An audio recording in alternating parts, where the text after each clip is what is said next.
Good evening to everyone watching the class and I hope आप सब सही से होंगे और आप सब बहुत अच्छे से पढ़ाई भी कर रहे हैं। ये हमारा वीडियो नंबर X है। मुझे पता नहीं है कौन कितना वीडियो नंबर है, बट हमारा मेंस का जो सीरीज चल रहा है उसका ये अगला वीडियो है। इस वीडियो में भी हम मेंस रिलेटेड क्वेश्चन ही डिस्कस करेंगे। मैं ट्राई कर रहा हूँ कि वीडियोस को शॉर्ट एंड क्रिस्प रखने का within span of 1 hour, ताकि आप कुछ भी पढ़े तो आपको कुछ सीखने को मिले और आपका मेंस का जो प्रिपरेशन है वो अच्छे तरीके से मूव ऑन करता रहे। ठीक है, it should move forward properly और आप अच्छे से इस क्लास में सीखिए। जो लोग भी क्लास को अटेंड कर रहे हैं, मैं चाहता हूँ कि आप अच्छे से सीखिए। कुछ भी डाउट होता है, मैं प्रीवियस वीडियोस में भी बोल रहा हूँ कि आप उसको डेफिनेटली कमेंट सेक्शन पे डालिए और हमको बताइए कि कहाँ पे डाउट होता है, क्या चीज आपको, क्या किस चीज के ऊपर वीडियो की जरूरत है, तो हम उसको आपके लिए लिखेंगे। ये रहा आज का पहला सवाल। डेटा सफिशिएंसी का सवाल है। इस सवाल को आराम से ट्राई कीजिए और इसको करने का कोशिश कीजिए। Please try the question please.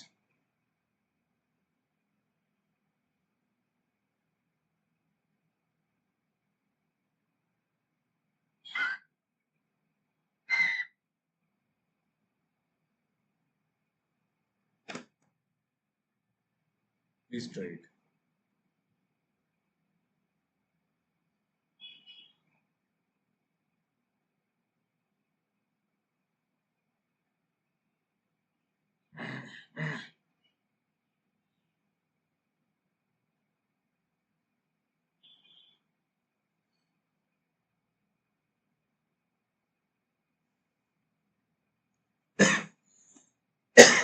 You can take your 3 minutes. Please इस क्वेश्चन को ट्राई कीजिए।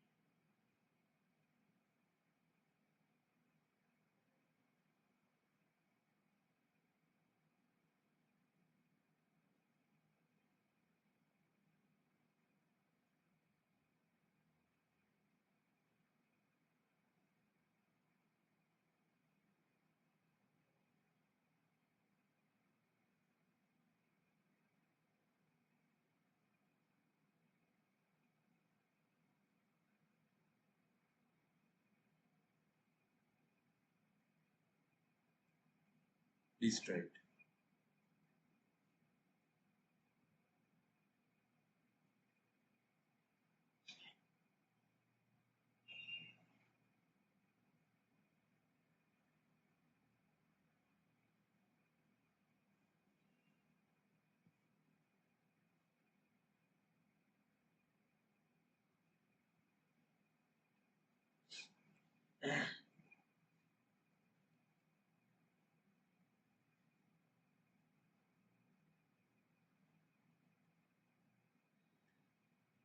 देखिए देखिए सवाल क्या बोल रहे हैं। सवाल को पहले अच्छे से पहले, हमेशा बोलता हूँ एक बात, आपको जितना आपका सॉल्यूशन अच्छा होगा उससे आप पहले सवाल को पढ़ना सीखिए, क्वेश्चन को देखिए क्या क्वेश्चन बोल रहा है, उसके हिसाब से हम आंसर की तरफ जाएंगे।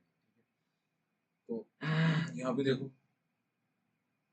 the monthly income of 3 employees A, B and C are in the ratio 18, 15 और 20। 3 एम्प्लॉय है ए बी सी, उनका इनकम का रेशियो है 18, 15 और 20। चलिए उसके बाद बोल रहे हैं 20% ऑफ एज मंथली इनकम 600 कम है 25% of monthly income of B से। मतलब ए का जो मंथली इनकम का 20% है वो 600 कम है 25% ऑफ मंथली इनकम ऑफ 20 है। तो पहले मतलब मुझे इस नंबर का 20% चाहिए, इस नंबर का 25% चाहिए, बट प्रॉब्लम यह है कि 18 का 20% आप निकाल लोगे, बट यहाँ पे थोड़ा सा कैलकुलेशन में प्रॉब्लम आ सकता है।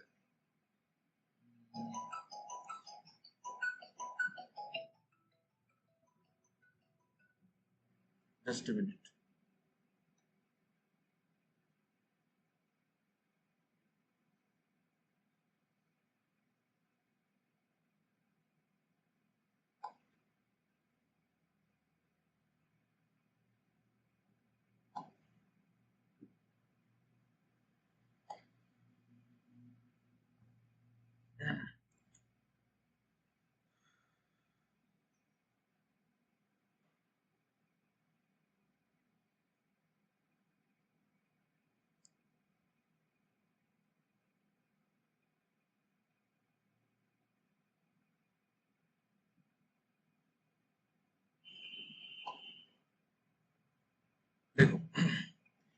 इस नंबर का मेरे को 20% निकालना है, इस नंबर का मेरे को 25% निकालना है। इस नंबर का 25% निकालना बहुत आसान है, इसका भी 20% हम निकाल ही लेंगे, ठीक है, इसको बढ़ा के फायदा नहीं है। ए ये 18 यूनिट है, तो इसका 20% कितना होगा, 10% 1.8, तो 20% 3.6। इसका 20 यूनिट, इसका 25, इसका 1/4, इसका 1/4 होगा 5। तो आपको बोल रहा है इन दोनों का जो डिफरेंस है, मतलब ये जो है, ये जो 1.4 यूनिट्स है ना, इसका वैल्यू कितना है, इसका वैल्यू कितना है, 600 है, इसका वैल्यू 600 है, ठीक है। 1.4 यूनिट्स का वैल्यू 600 है, तो एक यूनिट का वैल्यू कितना होगा यहाँ पे, यार इसमें थोड़ा सा प्रॉब्लम है, बट 20%, एक सेकेंड, जस्ट एक सेकेंड, 20% 25%। अच्छा बी का है ना, बी का, सी का नहीं बोला था, बी का ही बोला, हम सी का ले रहे हैं, ठीक है। देखो 20% of A's monthly income is 600 less than 25% of the monthly income of B। तो मुझे ए का 20% लेना है, बी का 25%, ए का 20%, बी का 25%, मतलब इस नंबर का 20%, इस नंबर का 25%। तो सबसे इजी क्या है ना, पहले आप नंबर को 5 से मल्टीप्लाई कर दो, रेशियो को चेंज कर दो, 5 से मल्टीप्लाई कर देंगे तो 20%, एक 1/4 और 25% लेना बहुत आसान है, ठीक है। और नहीं तो हाँ, इसको 5 से मल्टीप्लाई करेंगे तो फिर इसका 25% लेना प्रॉब्लम हो जाएगा यार, ठीक है, उतना मैनेज कर लेंगे, उतना मैनेज कर लेंगे। इसको 5 से, ये 90 कर दो, इसको इसको 75 कर दो, इसको 5 से मल्टीप्लाई करके 100। इस नंबर का 20% होता है 18, इसका 25% मतलब 1/4 होगा, इसका आधा। यार ये फिर से डेसिमल आ जाएगा, मैं डेसिमल को हटाने के लिए ही कर रहा हूँ, ठीक है। तो एक काम करते हैं, 2 से मल्टीप्लाई कर देते हैं, नहीं तो 4 से मल्टीप्लाई कर दो, 4 से कर दो, 360, ये 4 से हो जाएगा तो ये 300, और ये हो जाएगा 400। इस नंबर का 20% 72, इस नंबर का 25% होगा 75। क्वेश्चन बोल रहा है कि इन दोनों का जो डिफरेंस है, ये जो 3 यूनिट है ना, इसका वैल्यू 600 है, 3 यूनिट 600 है, तो 1 यूनिट 200 होगा, 1 यूनिट, 1 यूनिट 200 होगा, ठीक है। तो मंथली इनकम इसका कितना हो जाएगा, 1 यूनिट अगर 200 है तो ए का मंथली इनकम 360 यूनिट्स यानी कि 72,000, इसका 300 यूनिट्स यानी कि 60,000, और इसका 400 यूनिट्स यानी कि 80,000। अभी क्वेश्चन को देखेंगे क्या लिखा है, अभी देखो क्या लिखा है। A starts a business by investing 25% of his monthly income and after some months C joined him। मतलब ए ने स्टार्ट किया business 25% of his monthly income लेके, 25, ए का मंथली इनकम कितना है 72,000, इसका 25% 18,000 लिया ए ने, ए का इन्वेस्टमेंट है 18,000, ठीक है। और after some month C joined him, after the next 5 months B joined and C left. What percent of monthly income is invested by B? देखो ये स्टार्ट से 25% मंथली में, after some month C join, तो सी किसकी कुछ महीने बाद आया, उसके 5 महीने बाद बी आ गया और ए चला गया, मतलब ठीक है।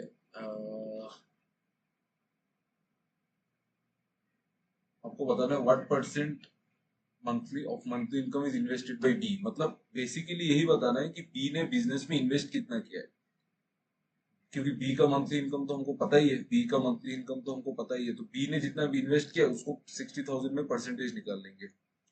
तो यहाँ पे देखिए क्या हो रहा है, what percent of A invested for 3 months, अच्छा छोड़ो, तो देखो and after some month C joined him, उसके बाद आ गया सी, फिर आ गया बी, कुछ महीने बाद सी आया, ठीक है।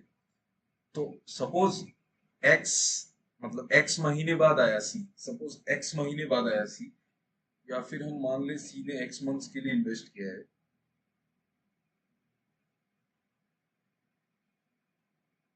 मैं इसको एज्यूम कैसे करूं, मेरे को किसी चीज में थोड़ा सा वो हो रहा है, just let me see, profit of A, profit of B, profit of C. तो 18,000 इसने इन्वेस्ट किया है, 18,000 अगर इसने इन्वेस्ट किया है तो ठीक है, तो ए 5 महीने रहा और सी कुछ महीने बाद आया, सपोज सी एक्स महीने बाद आया, तो सी ए एक्स महीने रहा और उसके 5 महीने रहा, मतलब एक्स प्लस 5 मंथ्स रहा। मतलब ये जो ए रहा ना वो एक्स एक्स प्लस 5 मंथ्स रहा। ए जो रहा वो एक्स प्लस 5 मंथ्स रहा।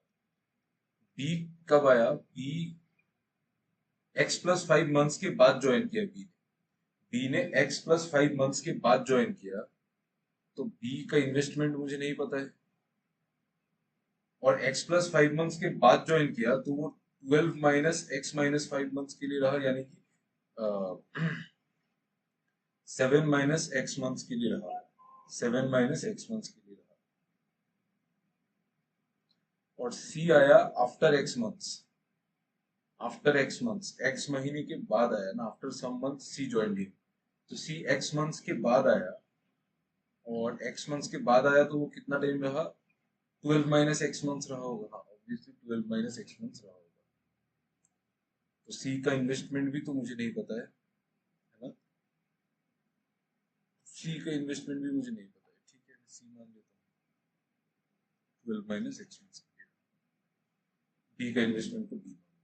चलिए अभी देखते हैं कि स्टेटमेंट में क्या बोल रहे हैं। A invested for 3 months less than the period of investment of C. बोल रहा है कि ए ने 3 महीना कम इन्वेस्ट किया सी से।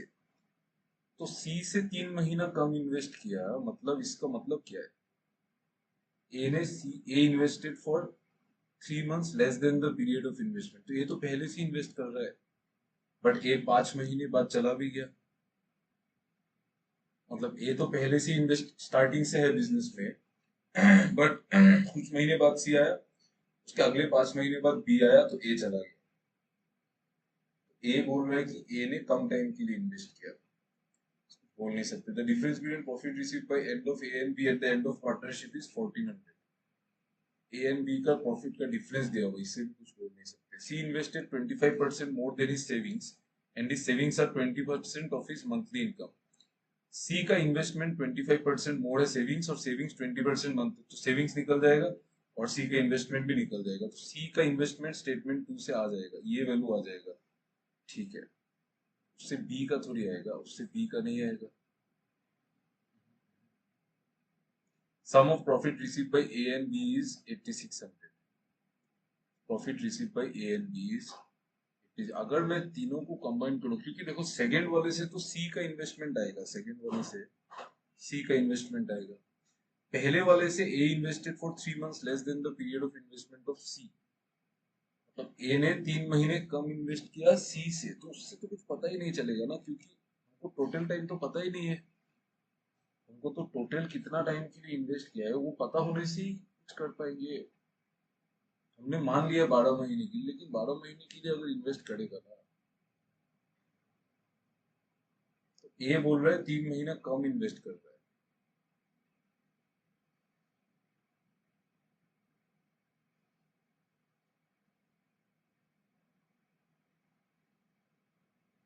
हाँ हाँ जी। अगर हम इसको पकड़ ले कि eight the end of the, अगर हम इसको मान ले कि बिजनेस एक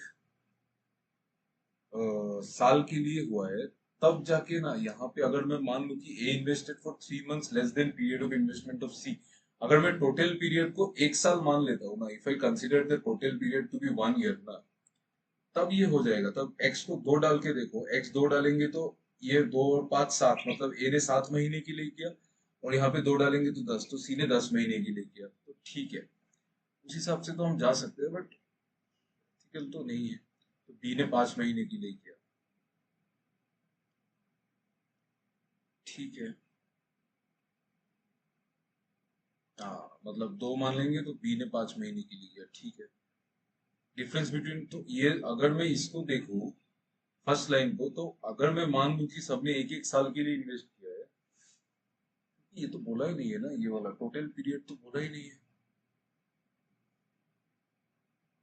टोटल पीरियड तो नहीं बोला है ना यार, तो हम कैसे ऐसे इमेजिन कर ले? कुछ भी हो सकता है, इमेजिन तो हम नहीं कर सकते। Can not imagine the time period, तो इससे कुछ नहीं आएगा। फर्स्ट ये सेंटेंस बकवास है। Difference between profit receive by A and B after end of partnership, profit का डिफरेंस दिया हुआ है 1400, उससे भी कुछ नहीं आएगा, इससे सिर्फ सी का आएगा और इससे sum of profit receive by A and B. Okay okay okay. अगर मैं स्टेटमेंट वन और स्टेटमेंट टू को कंबाइन कर दूं तो सम ऑफ प्रॉफिट 8600 है और डिफरेंस ऑफ प्रॉफिट 1400 है। तो एक का प्रॉफिट होगा 5000 और एक का प्रॉफिट होगा 3600, 3600। ठीक है, और उससे मेरे को सी का इन्वेस्टमेंट भी मिल जा रहा है, सेकंड स्टेटमेंट से सी का इन्वेस्टमेंट मिल जा रहा है। सी को डालेंगे, इसका प्रॉफिट डालेंगे,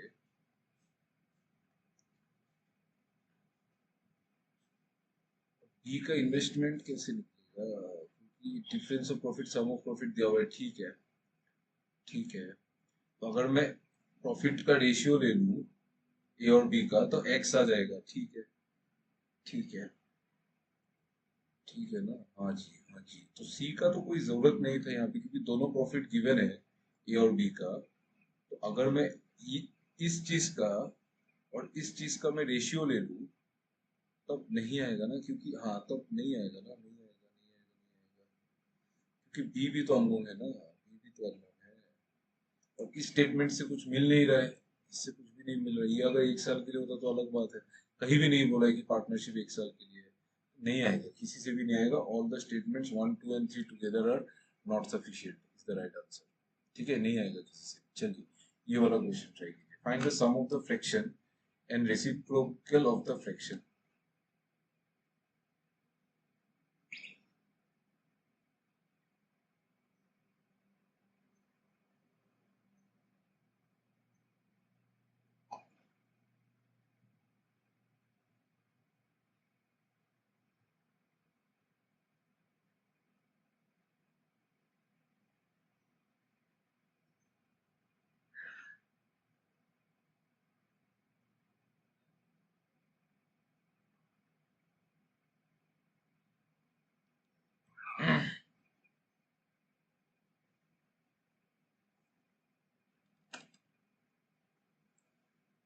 ये वाला क्वेश्चन करो। Find the sum of the fraction and the reciprocal of the fraction. मतलब जैसे कोई फ्रैक्शन है एक्स, तो x plus one by x इसका वैल्यू निकालना है आपको। देखो कौन सा स्टेटमेंट है क्या नहीं है। List right.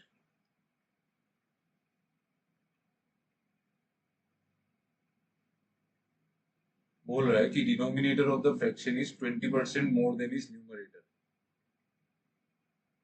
लिस्ट राइट है क्वेश्चन, अच्छा क्वेश्चन है ये, देखिए पता चल।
लिस्ट राइट है क्वेश्चन।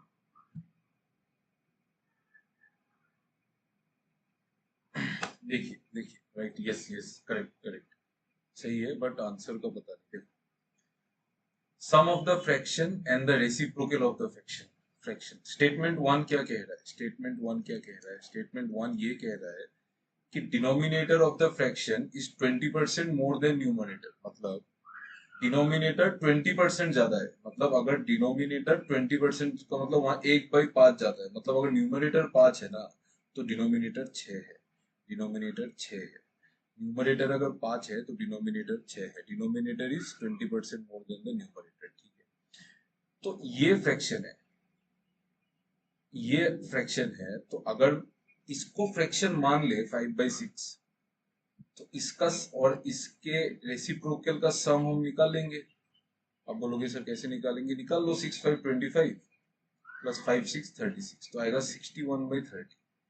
तो आपके मन में एक डाउट रहेगा कि सर ये तो सिर्फ रेशियो ही है, मतलब ये जो फ्रैक्शन है ये तो 5 और 5/6 ही है, ये तो एग्जैक्ट वैल्यू नहीं है ना, ये तो रेशियो ही है, ये तो फ्रैक्शन का रेशियो ही है ना, मतलब नहीं समझ में आ रहा? मतलब ये अगर x है तो ये 6x है, बट ऐसे तो बहुत नंबर्स होंगे, तो आप दूसरा नंबर भी ले लो। अगर 5/6 है रेशियो में, तो 10/12 भी होगा फ्रैक्शन। तो आप सम करके देख लो, आप 10/12 और 12/10 को सम करके देख लो। नीचे आएगा 60, 5 50 और 6 72। ये भी आएगा कितना? 132/60। दो से काटेंगे तो 61/30। तो सम तो यही आना है, मतलब आप रेशियो लो चाहे एग्जैक्ट वैल्यू लो, आप ट्राई करके देखो 15/18 और 18/15 को ऐड करके देखो, तभी भी सेम आएगा, रिजल्ट सेम ही आना है, क्योंकि कॉमन चीज तो कट ही जाएंगे। तो मतलब स्टेटमेंट 1 तो सफिशियंट है, मतलब ये वाला जो स्टेटमेंट है ना ये सफिशियंट है। स्टेटमेंट 2 देखो, if the numerator of the fraction is increased by 25% and the denominator is decreased by 25%, the fraction becomes 25/18। Okay, देखो बोल रहा है कि न्यूमरेटर को 25% बढ़ाओ, डिनोमिनेटर को 25% घटाओ। 25% मतलब 1/4, तो न्यूमरेटर को 25% बढ़ाएंगे तो 4 से 5 हो जाएगा, और न्यूमरेट और डिनोमिनेटर को 25% घटाएंगे तो डिनोमिनेटर जो है वो 4 से 3 हो जाएगा। 3 हो जाएगा, मतलब अगर ये फ्रैक्शन था तो ये हो जाएगा, ठीक है। 4 से 5 हो जाएगा, 4 से 3 मतलब 5/3 हो जाएगा। बट क्वेश्चन में क्या बोल रहा है? क्वेश्चन में बोल रहा है अगर ऐसा किया तो फ्रैक्शन 25/18 हो जाता है, यानी कि ये ये जो 5/3 नहीं है वो 25/18 है। इसका मतलब क्या है कि 5 यूनिट का वैल्यू 25, तो 1 यूनिट 5, 3 यूनिट कितना? 6, 3 यूनिट 6, 3 यूनिट 6, 3 यूनिट 6, 5 यूनिट मतलब 25, तो 1 यूनिट 5, 3 यूनिट 16, तो 1 यूनिट 6, 1 यूनिट 6। तो फ्रैक्शन था क्या मेरा? मेरा पहले फ्रैक्शन 4/4 था, तो 1 यूनिट का वैल्यू 5 था, मतलब 4 यूनिट का वैल्यू 20 था, और यहाँ पे 1 यूनिट का वैल्यू 6 था, तो 4 यूनिट का वैल्यू 24 था। मतलब इनिशियली जो फ्रैक्शन था ना वो 20/24 था, वो 20/24 था, यानी कि वो 5/6 था, 5/6 था। तो मेरे को इनिशियल फ्रैक्शन मिल गया, तो मैं इसका और इसके रेसिप्रोकल का सम इजीली निकाल सकता हूँ। इसका मतलब स्टेटमेंट 1 एलोन और 2 एलोन, स्टेटमेंट 1 एलोन और 2 alone is sufficient to answer the question. ठीक है। सेकंड एक्सप्लेनेशन मैं आपको फिर से एक बार समझा देता हूँ, आई नो आपको थोड़ा सा क्लियर नहीं है। यहाँ पे बोल रहा है कि अगर सर हम फ्रैक्शन को न्यूमरेटर को 25% बढ़ा दे और डिनोमिनेटर को 25% घटा दे, तो मैं मान लेता हूँ ना फ्रैक्शन 4x/4y है, 4x/4y है। अगर आप इसको 25% बढ़ा दोगे तो ये 5x हो जाएगा, इसको आप 25% घटा दोगे तो ये 3y हो जाएगा। बट बोल रहे हैं कि एक्चुअली क्या है? 5x/3y नहीं है, एक्चुअली कितना है? 25/18। तो 5x का वैल्यू 25, तो x का वैल्यू 5, 3y का वैल्यू 18, तो y का वैल्यू 6।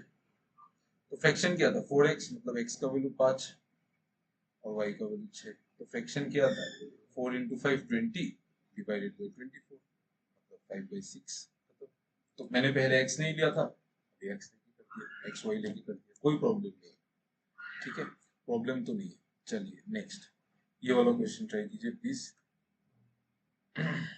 देखो क्वेश्चन देख के तो इजी लग रहा है, प्लीज ट्राई इट।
देखिए यहाँ पे दो लोग हैं, एक है अन्नी और एक है सुन्नी।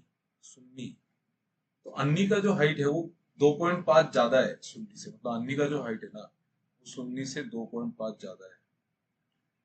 आपको क्या निकालना है, what is the average height, इन दोनों का एवरेज निकालना है। द एवरेज हाइट ऑफ अन्नी, सुन्नी एंड रिम्नी इज 6 फीट। मतलब अन्नी, सुन्नी और रिम्नी का एवरेज 6 है, तो टोटल 18 होगा। ये स्टेटमेंट वन बोल रहा है। स्टेटमेंट टू बोल रहा है अन्नी और रिम्नी का 6.5 है, अन्नी और रिम्नी का अगर एवरेज 6.5 है तो सम 13 होगा। ये स्टेटमेंट टू बोल रहा है। तो सिर्फ स्टेटमेंट टू से हम कुछ नहीं कर सकते, स्टेटमेंट टू से हम कुछ नहीं कर सकते। ठीक है, एक सेकंड, रिम्नी को भी डाल दिया ना यहाँ पे।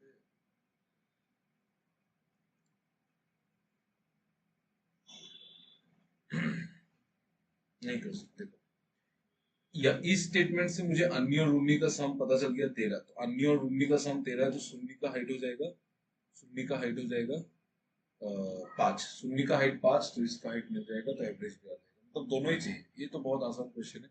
Both are sufficient to find the answer, दोनों ही चाहिए, एक से तो नहीं आ रहा है। चलिए ये वाला क्वेश्चन देखिए, लेट मी सी कितना क्वेश्चन है। और 3-4 क्वेश्चन है, आज आराम से करेंगे और क्लास को आराम से खत्म करेंगे। Please please check this.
Please try to solve this.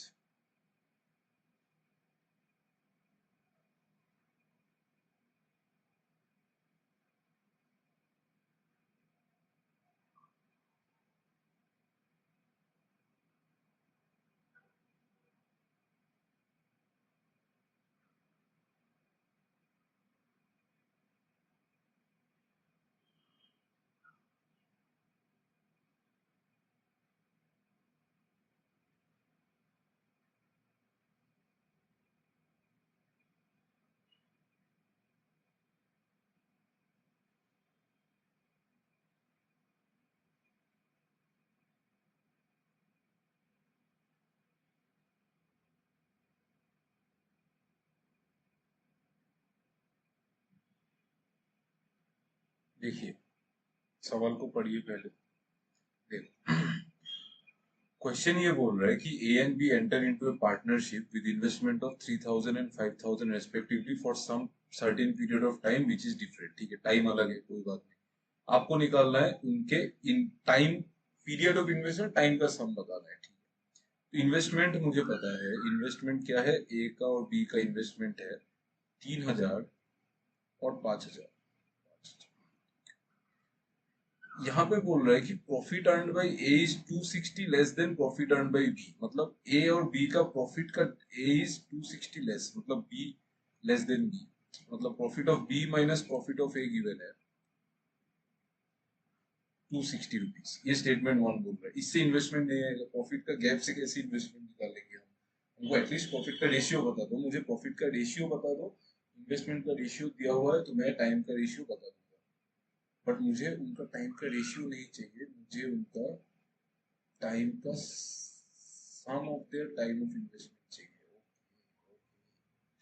तो इससे तो 1 से कुछ नहीं आएगा। स्टेटमेंट 2 बोल रहा है profit earn by B is 500, तो बी स्टेटमेंट 2 से भी कुछ नहीं आएगा। अकेले तो कुछ नहीं होना है, अकेले तो क्या ही कर लेंगे, अकेले तो कुछ नहीं कर सकते। बट इसमें बोला profit earn by B is 500, B का प्रॉफिट अगर 500 होगा तो ए का प्रॉफिट होगा 240, 240। तो प्रॉफिट ऑफ ए और बी का रेशियो होगा, इन्वेस्टमेंट का रेशियो 3000 5000 मतलब 3:5 है। और प्रॉफिट का रेशियो होगा, ए का प्रॉफिट है 240 और 500 का रेशियो मतलब 24 50 तो 12 25, 12 और 25 प्रॉफिट का रेशियो। तो आपको देखो, इन्वेस्टमेंट और टाइम मल्टीप्लाई करने से प्रॉफिट आता है, इन्वेस्टमेंट और टाइम मल्टीप्लाई करने से प्रॉफिट आता है। तो 3 में क्या मल्टीप्लाई करूं 12 आने के लिए, 4। मैं 5 में क्या मल्टीप्लाई करूं 25 आने के लिए, आप बोलोगे सर 5, बोलोगे sir 5।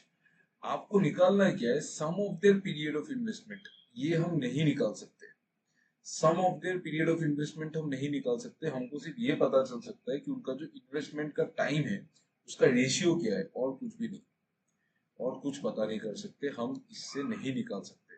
Both the statements are not sufficient, option E will be the right answer, option E is the right answer. I hope आपको समझ में आ गया, क्योंकि अगर आपको इन्वेस्टमेंट का रेशियो चाहिए ना तो आपको सॉरी, आप अगर आपको टाइम का रेशियो चाहिए तो उसके लिए आपको प्रॉफिट का रेशियो और इन्वेस्टमेंट का रेशियो है वो हमारे पास, उसमें कोई प्रॉब्लम नहीं है। बट मेरे पास टोटल टाइम तो मुझे पता ही नहीं है, तो मैं उस पीरियड करूंगा क्या रेशियो का, आपको तो टोटल टाइम चाहिए था ना। ठीक है, टाइम के बारे में कुछ पता ही नहीं। चल ये वाला करो, please do it.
Please do this.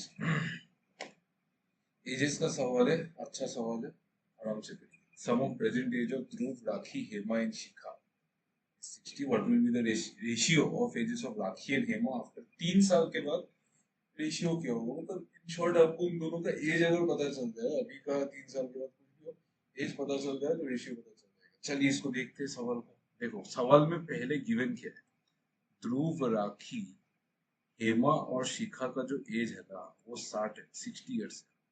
आपको पूछा है what will be the ages ratio of ages of Rakhi and Hema after 3 years, मतलब मुझे बेसिकली राखी और हेमा का एज निकालना है इसमें से। ठीक है, यही सवाल है। पहला स्टेटमेंट बोल रहा है ages of Dhruv and Rakhi after 2 years will be 2:1। Dhruv और राखी का एज का रेशियो 2:1 होगा आफ्टर 2 इयर्स। ठीक है, ratio of ages of Rakhi and Shikha before 3 years was 2:9। Second statement बोल रहा है कि ages of Rakhi and Shikha before 3 years was 2:9। ये बिफोर 3 साल पहले का रेशियो है। ठीक है भाई, ठीक है, रेशियो से करने से तो कर सकते हैं बट कॉम्प्लेक्स हो जाएगा ये।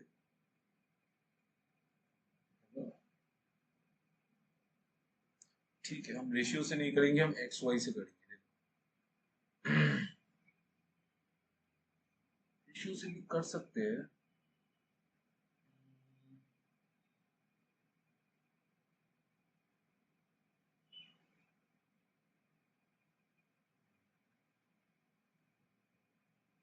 आपको राखी और हेमा का चाहिए ना? राखी और हेमा का एज अगर मिल जाएगा तो हो जाएगा। आंसर तो इसका आ जाना चाहिए, बट आ तो जाएगा यार, दोनों से ही आएगा, क्योंकि समझ में तो आ रहा है। क्योंकि ये जिस वेरिएबल में रेशियो बनेगा ये भी इसी वेरिएबल में बनेगा। बट हेमा का तो पता नहीं चलेगा ना, हेमा का तो पता ही नहीं चलेगा। हेमा का कैसे पता चलेगा? आप मान लो नहीं आएगा, इससे इससे भी नहीं आएगा, नहीं आएगा। आप मान लो कि ये मैंने ले लिया कुछ एक्स में वेरिएबल, ये ध्रुव और राखी का मैंने ले लिया वेरिएबल, इसको मैंने 2x मान लिया, इसको मैंने x मान लिया। तो ये 2 साल बाद का है, तो अभी का हो जाएगा 2x-2 और अभी का x-2। ये तो आ गए इनके प्रेजेंट एजेस। किसके? डी और आर के। ये डी का एज हो गया, ये आर का एज हो गया।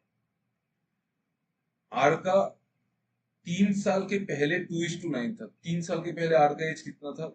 ये प्रेजेंट एज है, 3 साल पहले कितना होगा? x-5। ठीक है, x-5 2 यूनिट है, मतलब 1 यूनिट आ जाएगा इससे, x-5/2, तो 9 यूनिट भी आ जाएगा। 9 × x-5/2। वो बात नहीं है, ये तो आ जाएगा, ये भी आ जाएगा, हम सब निकाल लेंगे, माइनस प्लस करके सब आ जाएगा। बट आप जो भी रिप्रेजेंट करोगे, आप इन तीनों को ही करोगे, मतलब डी आर और एस को करोगे। सॉरी, आपको डी मिल जाएगा, आर और एस, एक्स एक वेरिएबल के टर्म्स में, बट एच तो आपको नहीं पता ना, एच थोड़ी पता है आपको। तो आप दो वेरिएबल ला रहे हो ना, एक है एच वाला वेरिएबल और एक है एक्स, तो दोनों को आप एक इक्वेशन से सॉल्व ही नहीं कर सकते, तो आप इसको कैसे सॉल्व करोगे? ये स्टेटमेंट से आंसर नहीं आएगा बाबू जी, नहीं आएगा। ये वाला लास्ट क्वेश्चन देखिए, अच्छे से पढ़िए, इसके लिए आप आराम से 3 मिनट का समय लीजिए। मेंस का सवाल है, अच्छा सवाल है, इसको सॉल्व कीजिए। Solve it, solve it.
Please try it.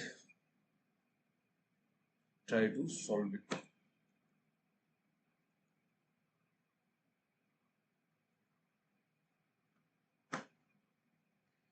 Question को अच्छे से पढ़िए, प्रॉफिट लॉस का क्वेश्चन है। अगर रवि ने सेलिंग प्राइस और कॉस्ट प्राइस दोनों को 400 से बढ़ाया, तो प्रॉफिट परसेंट 80% हो रहा है प्रीवियस प्रॉफिट परसेंटेज का।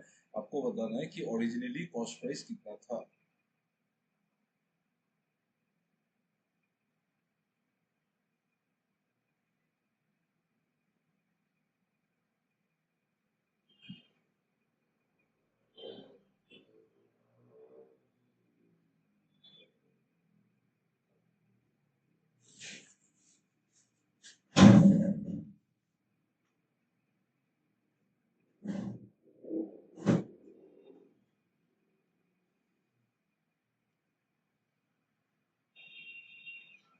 Please try this.